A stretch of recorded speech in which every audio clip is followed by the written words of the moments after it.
ಹಾಗಾದ್ರೆ ಡಯಾಬಿಟಿಸ್ ಅಲ್ಲಿ type 1 type 2 ಏನ್ ಡಿಫ್ರೆನ್ಸ್ ಇದೆ ಸರ್? ಟೈಪ್ 1 ಬಂದಾಗ ಹೇಗಿರ್ತಾರೆ ವ್ಯಕ್ತಿ, ಟೈಪ್ 2 ಬಂದಾಗ ಹೇಗಿರ್ತಾರೆ? ಟೈಪ್ 1 ಜನರಲಿ ಮಕ್ಕಳಲ್ಲಿ ಅಥವಾ ಯಂಗ್ಸ್ಟರ್ಸ್ ಗಳಲ್ಲಿ ಬರ್ತದೆ. Type 1 below the age of 20 ಅಂತ ಅನ್ಕೊಳ್ಳಿ. ಟಿಪಿಕಲಿ ಮಕ್ಕಳು ಹುಟ್ಟದಾಗ ಬರ್ತದೆ, ಇಲ್ಲ ಅಂದ್ರೆ during their maturity time 12 to 14 age group ಅಲ್ಲಿ ಬರತಕ್ಕಂಥ ಚಾನ್ಸಸ್ ಇರ್ತದೆ.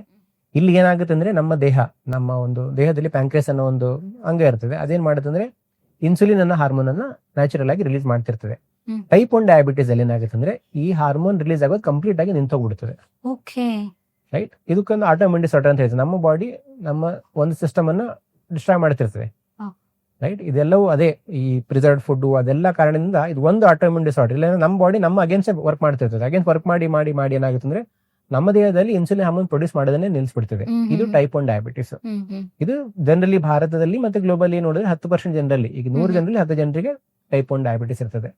ಮಿಕ್ಕಿದ 90% ಜನರಲ್ಲಿ ಏನಾಗುತ್ತೆ ಅಂದ್ರೆ ಟೈಪ್ 2 ಡಯಾಬಿಟಿಸ್ ಅಂತ ಹೇಳ್ತೀವಿ.